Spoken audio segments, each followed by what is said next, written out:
Bonjour à tous, c'est Jean, j'espère que vous allez bien. Bienvenue dans ce nouveau numéro de Mon Notaire et moi. Vous le savez, c'est votre rendez-vous privilégié avec la Chambre des notaires. Aujourd'hui, j'ai le plaisir d'accueillir Maître Jean-Michel Mathieu, représentant la Chambre des notaires, qui est ici pour nous parler de handicap. Alors bonjour Maître. Bonjour Jean.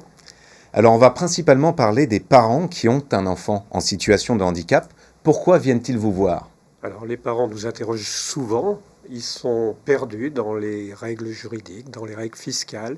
Ils n'osent pas envisager telle ou telle solution, bien que des fois très informés des droits qu'ils pourraient avoir. Ils n'osent pas anticiper leur succession et malheureusement, divers problèmes peuvent naître de cette non-anticipation.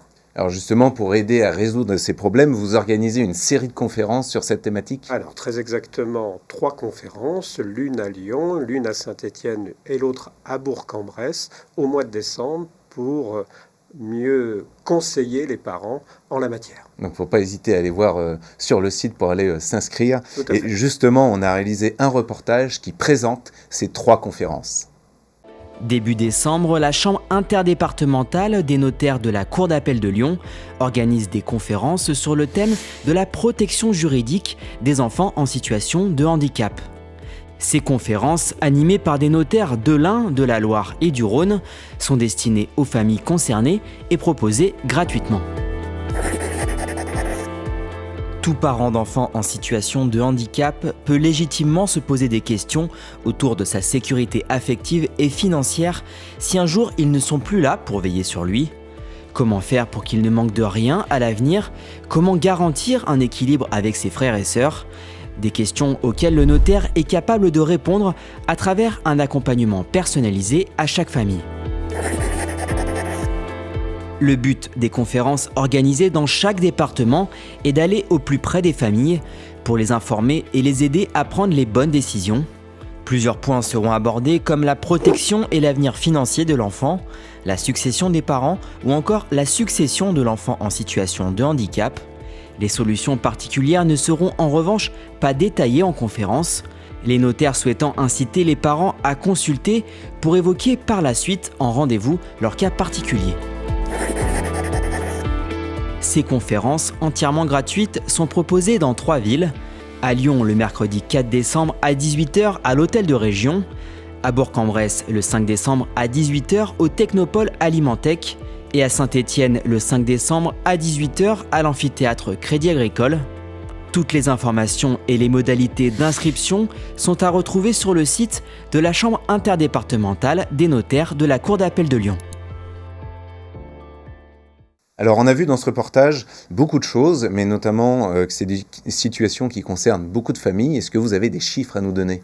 Alors les chiffres peuvent dépendre bien sûr de la nature du handicap, mais plus de 3 millions de personnes seraient concernées.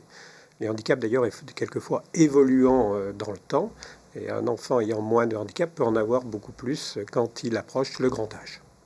Alors comment est-ce qu'on peut protéger son enfant qui est en situation de handicap ? Alors, il faut impérativement imaginer certaines mesures de protection, soit-il mineur, soit-il majeur, et pas se contenter de faire comme on croirait faire avec un enfant moins vulnérable. Alors est-ce qu'on peut rentrer un peu dans le détail de qu'est-ce qu'il faut faire pour un mineur et qu'est-ce qu'on peut faire pour un majeur ? Alors, tant que l'enfant est mineur, par défaut, la loi prévoit des régimes de protection, et c'est les parents, bien sûr, qui sont les représentants de l'enfant, mais ces parents peuvent eux-mêmes mourir, eux-mêmes avoir un handicap, donc il faut de préférence essayer de faire du sur-mesure, et divers mandats ont été prévus par le législateur pour répondre à ces solutions.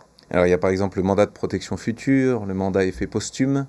Alors, tout à fait, le mandat de protection future, c'est un mandat de protection future pour autrui. On va finalement désigner quel pourrait être le représentant familial des enfants si soi-même on est en situation de décès ou de handicap. C'est en quelque sorte une tutelle privée, mais qui permettra du sur-mesure pour l'enfant et surtout de choisir quel pourrait être le représentant. Alors il faut aussi assurer l'avenir financier de cet enfant. Alors, bien sûr, cet avenir financier, c'est l'avenir financier courant, à son après 18 ans, on va dire. C'est l'avenir financier de l'après. Donc, ça sera des solutions plus ou moins classiques, des assurances vie, des demandes d'aide sociale, si le patrimoine des parents le permet, éventuellement la mise en place de donations qui permettront d'avoir des revenus ou un capital sur lequel on tire un revenu. Ça peut être diverses rentes. Il y a un panel de textes, un panel de produits et de panel de solutions. Alors justement, on parle aussi de succession. Comment se passent ces successions Alors, on est souvent, nous, interrogés, vous l'imaginez bien, nos notaires, sur les successions. Impérativement, il ne faut pas avoir une succession subie, mais il faut imaginer une succession organisée, quitte à imaginer l'organisation de son vivant.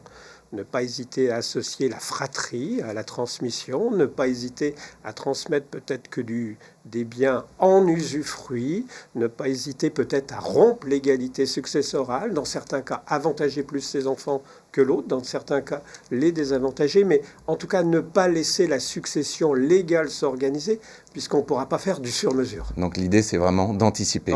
Merci beaucoup, Maître, pour cette présentation. Merci à vous d'avoir suivi cette émission. Et n'oubliez pas, on se retrouve dans un mois pour un nouveau numéro de Mon Notaire et moi. Et d'ici là, restez connectés sur BFM Lyon.